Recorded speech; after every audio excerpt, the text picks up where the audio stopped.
Bonjour tout le monde, on passe maintenant dans la section orange de notre schéma de dotation pour parler de sélection. On va parler de sélection autant pour les salariés que pour les bénévoles parce que comme vous voyez, la base est la même, c'est quand on est davantage dans une approche de sélection où ça va se distinguer. Pour les salariés, on pensera analyser des CV, à des entrevues, parfois a priori téléphoniques. Est-ce qu'on voudra une entrevue de groupe? On verra les conditions. Et entrevue individuelle. Tandis que chez les bénévoles, on va davantage penser à une prise de contact et un entretien. Et ça se termine de la même façon. On prend une décision et on fait des vérifications. Les outils de sélection, il faut vraiment se rappeler que la sélection, ça consiste à choisir et l'importance d'avoir des critères qui nous permettent de voir clair vers où on s'en va. Donc, on va regarder comment, à partir d'un CV, on peut faire une première ébauche de savoir qui on a besoin. Alors, on va regarder ensemble qu'est-ce que c'est une grille de sélection de CV qui aura 3 fonctions. Assurer l'équité dans notre choix, dans notre présélection, conserver une mémoire de l'analyse qu'on fera et faciliter l'organisation aussi de nos étapes suivantes. On va regarder un modèle, échelle simple, des critères qu'on va surtout aborder sur la formation et l'expérience. Exemple, est-ce que quelqu'un a déjà animé? Et on va regarder la qualité du CV. Qu'est-ce qu'on peut conclure par la qualité du CV? Si la personne sait écrire, si elle est organisée, et de plus en plus on tend, et c'est nouveau, à regarder un peu la facture, le visuel de la façon dont c'est présenté. On va vouloir faire une analyse, donc, qui va être dépersonnalisée. On va, plutôt que de noter sur notre grille des noms, on va noter des numéros. Voici un exemple. Donc, le poste à combler, lequel, et les critères essentiels. Je vous en ai caché quelques-uns parce que mon modèle faisait référence à un poste en informatique. Mais il faut vraiment être certain que dans notre grille, on est capable d'aller chercher des critères qui vont s'observer sur un CV et noter jusqu'à quel point c'est important, ces critères-là. Est-ce que la formation devrait être aussi importante que l'expérience? Est-ce que le bilinguisme, le fait de maîtriser l'anglais, autant que faire se peut si la personne a été honnête sur son CV, et la qualité de la présentation sont aussi, valent autant de points que les critères précédents. Dans les critères de sélection, donc, on va être en phase avec ce qu'on a marqué dans notre offre d'emploi, donc ce qui était fort probablement déjà dans notre description de fonction ou description de tâche, donc la formation, l'expérience, les habiletés à maîtriser, donc quelque chose de spécifique. Si on fait référence à toujours à notre grille d'analyse de CV, qu'est-ce qu'on peut voir dans un CV? Est-ce que cette personne-là a déjà conduit un Zamboni? Est-ce que cette personne-là a déjà ses cartes de premiers soins? On voudrait aussi mesurer les attitudes qui sont très importantes, la créativité, la gestion du stress, mais ça, on le voit pas dans un CV, malheureusement. On se posera donc des questions sur le poids de la formation versus, entre autres, l'expérience et se questionner aussi si on voit un CV qui nous semble intéressant, jusqu'à quel point on pourra aller vérifier la motivation de la personne à occuper le poste et penser que la motivation permet d'acquérir de l'expérience quand même assez rapidement. L'entretien avec un bénévole potentiel, ce qu'on veut quand on rencontre un bénévole qui nous a été référé, qu'on a déjà rencontré dans notre organisation, c'est de le connaître, le choisir ou peut-être même juste de le convaincre. Donc, on va développer une stratégie qui va être axée sur les motivations. Ce qu'on va vouloir regarder avec cette personne-là, c'est la tâche, l'ambiance, la cause. Je vous ai préparé une petite liste de vérifications, mais je vous donne un lien pour avoir plus d'informations. C'est une présentation de l'Université du Québec, de l'Observatoire québécois du loisir. Donc, voici ma petite liste. Je vous la laisse regarder. Quand vous aurez un entretien à faire avec un bénévole potentiel, de suivre un peu cette ligne de conduite-là et de ne pas oublier les attitudes, votre approche, de vraiment s'intéresser à l'autre et d'avoir instauré un climat de confiance. L'entrevue de sélection, quand on va parler donc d'un poste rémunéré, va impliquer qu'on fasse affaire avec un comité de sélection, c'est-à-dire des personnes qui vont être capables d'observer, d'écouter, d'analyser, des personnes qu'on pense qui ont cette capacité-là. Et on pourrait aussi demander à chacun de préparer des questions, mais on va faire appel à eux pour faire des recommandations. Donc, comité de sélection, pourquoi? Pour être plusieurs, pour s'assurer de la qualité de l'analyse des observations et de contourner le plus possible la subjectivité. Donc, à partir de notre grille d'analyse, on aura vérifié déjà la formation, l'étendue de l'expérience et peut-être des intérêts ou des habiletés particulières.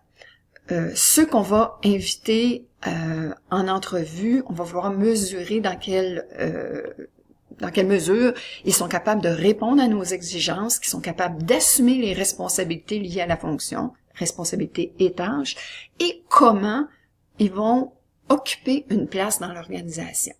Donc, c'est vraiment les 3 parties importantes qu'on reverra. Je vous rappelle, qu'est-ce que c'est évaluer? C'est porter un jugement. Et qui dit porter un jugement peut avoir a priori des préjugés. Donc, faut faire attention d'avoir des outils qui vont nous ramener le plus possible à l'objectivité. On va vouloir, ici, dans le cadre d'une entrevue, mesurer l'écart entre la personne qu'on voudrait avoir qui occupe ce poste et les candidats qu'on va rencontrer. Donc, on va vouloir identifier déjà la meilleure personne.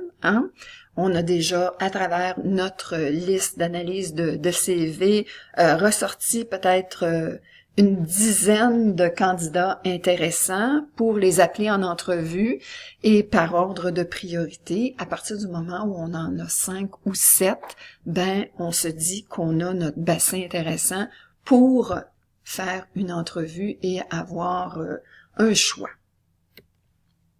Le type d'entrevue, j'en ai parlé, téléphonique, s'il s'agit d'abord de vérifier dans quelle mesure la personne possède certaines compétences, dont parler anglais, valider l'intérêt, la disponibilité si on a des changements ou si on n'a pas pu préciser qu'elles étaient entrées en fonction horaire, etc. On peut envisager, dans certaines circonstances, une rencontre au resto, etc. Vous me direz, ça fait étrange un peu. Ça se fait peut-être quand on arrive avec des personnes qu'on connaît déjà, qu'on est en fin de parcours et qu'il faut vraiment rassurer ou donner certaines informations. On aura vraiment 3 types après. Les entrevues individuelles, les entrevues de groupe et parfois un mélange des deux, c'est-à-dire une première entrevue de groupe suivie d'une entrevue individuelle où on verra à vérifier certaines choses qu'on peut pas voir en entrevue de groupe.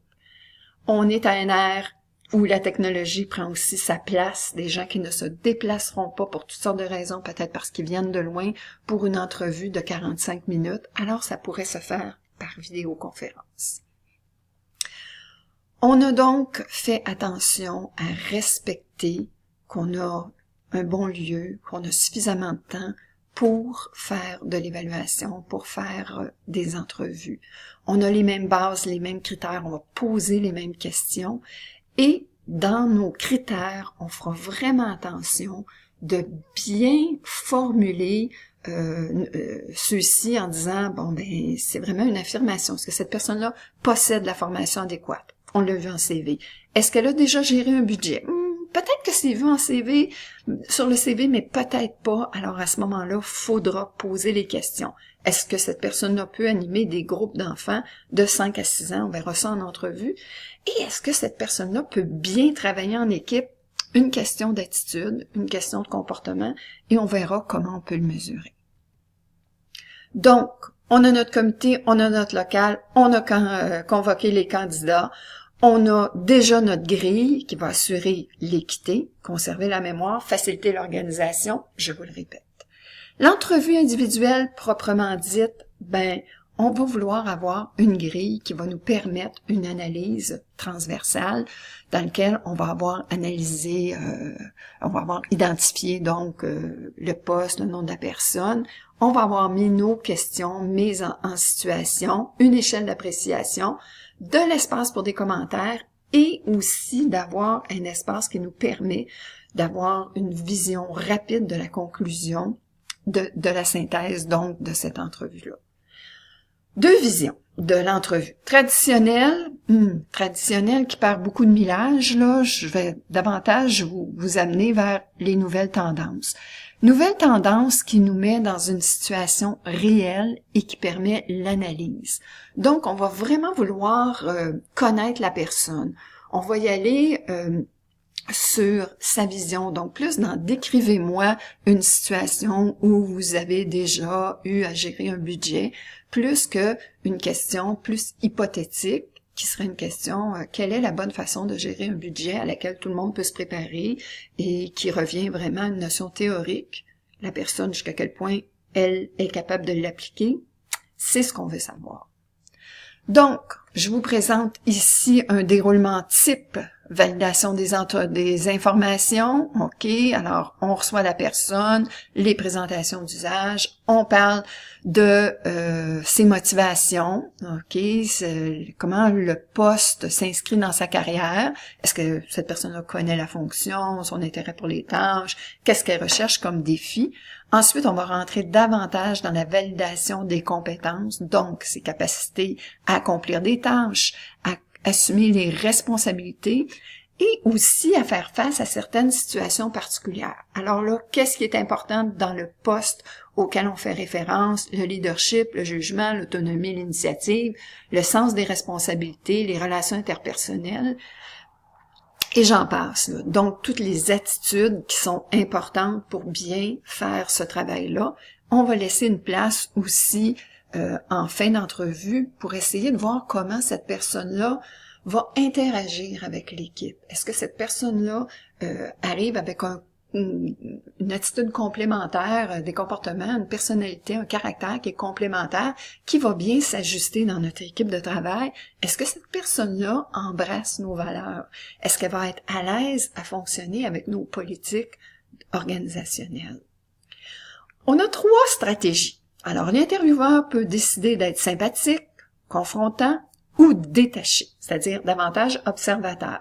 Confrontant, on le voit moins, mais il y a encore des personnes qui utilisent cette stratégie-là. Qu'est-ce qu'on peut vérifier en entrevue? Si vous avez besoin d'idées, j'ai un lien sur LinkedIn qui est fort intéressant. Mais faisons un petit exercice. Je vous demande, qu'est-ce que vous pouvez demander, qu'est-ce que vous pourriez avoir comme question mise en situation qui va permettre de mesurer l'autonomie, le leadership, les valeurs? Alors, allez-y en vous projetant en entrevue et en essayant de voir quel genre de questions de mise en situation vous pourriez proposer.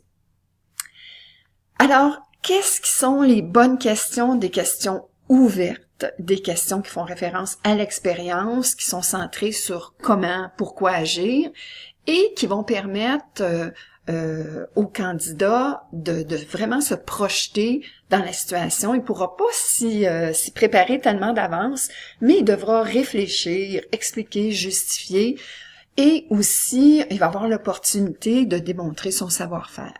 Encore ici, vous avez l'occasion d'aller chercher plus d'informations sur les types de questions. Je vous ramène au modèle STAR, S-T-A-R, qui est davantage axé sur comment se préparer une entrevue, mais comme intervieweur, on pourra penser à préparer nos questions dans ce sens-là. C'est-à-dire la personne qui va répondre va nous situer, va donner la situation, quelle tâche elle a faite, quelle action elle a posée et quels étaient les résultats.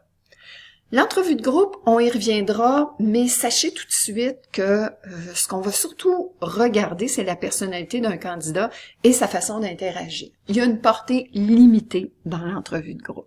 On en reparle prochainement.